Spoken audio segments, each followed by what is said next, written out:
नमस्कार बंधुओं, राम राम सीताराम। आज हम आपको शिव पुराण के एक अध्याय से इस बात का अर्थ समझाएंगे कि कैसे नारद जी ने विष्णु भगवान को श्राप दिया था और जिस कारण राम जी का जन्म हुआ और सीता से उनका वियोग हुआ, उनको पत्नी का दुख या विरह सहना पड़ा। तो कैसे नारद जी ने उनको श्राप दिया था, ये एक थोड़ी सी लंबी कथा है, लेकिन पहले हम आप उसको श्लोक बताते हैं और उसका अर्थ जहाँ पे उन्होंने श्राप दिया है।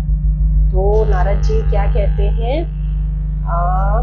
स्वीकृते व्याकुलम विष्णु माम कार्षि विमोह कह अन्मकार्षि स्वरूपेण येन कापट्य कार्य कृत। हे विष्णु, तुमने स्त्री के लिए मुझे व्याकुल किया है, तुम इसी तरह सबको मोह में डालते रहते हो।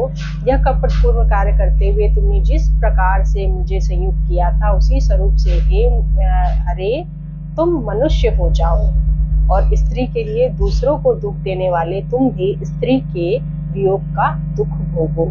तद रूपेण मनुष्यत्वं भव तद दुख भुग्घरे यन्मुखम कृत वान में त्वं ते भवन्तु सहायिनः।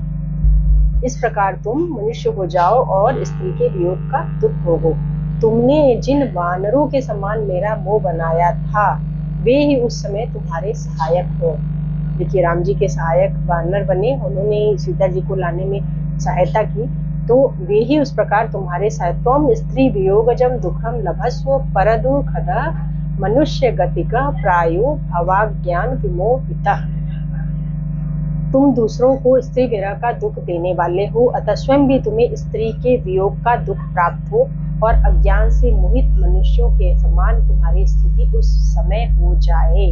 मतलब किस प्रकार से सीते सीते सीते करके रामचंद्र जी जब सीता जी को रावण हर के ले गया था, तो उस वक्त वो इस तरीके से बोल रहे थे। तो ये नारद जी का श्राप था।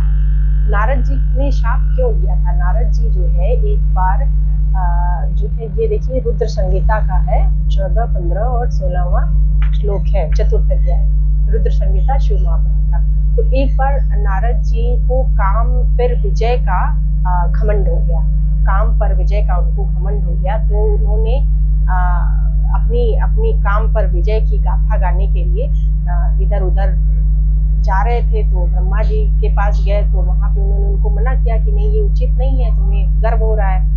तो फिर वो विष्णु जी के पास गए, तो विष्णु जी से वहां उन्होंने गर्वपूर्वक बातें कही। तो शिव जी तो अंतर्यामी है, वो देख रहे थे, उनको अच्छा नहीं लगा कि ये इसके अंदर घमंड आ गया है, इसका घमंड तो तोड़ना पड़ेगा। तो शिव जी की माया से नारद जी एक कहीं गए और वहां पे एक श्रीमती कन्या थी, वो एक ऋषि की एक राजा थे, उनकी कन्या थी।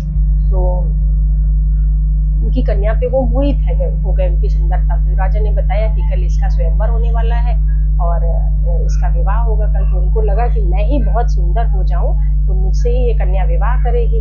तो फिर वापस विष्णु जी के पास गए कि मुझे अपना रूप आप मुझे दे दीजिए, जब आपका रूप मिल जाएगा तो आपसे सुंदर तो कोई है नहीं, तो कन्या मुझसे विवाह करेगी। और वो प्रेम में बिल्कुल व्याकुल थे। तो विष्णु जी ने शिव जी की कृपा से या शिव जी के मोह से या शिव जी के आदेश से उनका मोह वानर जैसा बना दिया।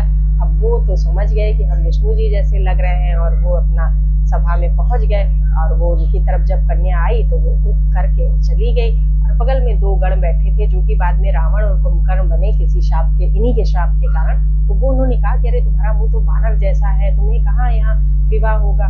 तो जो है वो जब जल में उन्होंने मुख देखा तो रावण जैसा था, तो उनका मुख जो है वानर जैसा था। तो पहले तो उन्होंने इन्हीं दोनों को श्राप दिया, जो गण थे शिव जी के ही गण थे, उनको श्राप दे दिया। तो वो श्राप के वजह से उनको श्राप ये मिला कि ब्राह्मण की संतान होकर भी तुम राक्षस जैसे होगे। तो फिर वो जो है वही रावण और कुंभकर्ण हुए, जो ब्राह्मण की संतान थे लेकिन राक्षसों जैसा कृत्य था उनका। और ये पूरी कहानी थी। इसके बाद जो है जब उन्होंने पानी में जल में अपना मुख देखा तो वानरों जैसा उनका मुख था। फिर वो वापस विष्णु जी के पास गए, और तब ये जो हमने पहले श्लोक आपको बताया कि तुम श्राप दिया जो उन्होंने कि तुम भी विरह का दुख भोगोगे। तो इस प्रकार से श्री रामचंद्र जी का जन्म हुआ और उन्होंने फिर सीता जी का दुख सहा। तो कहने का आशय ये है कि हमारे यहाँ जो पुनर्जन्म की परंपरा है, या जो भी आपने किया उसका कर्म आपको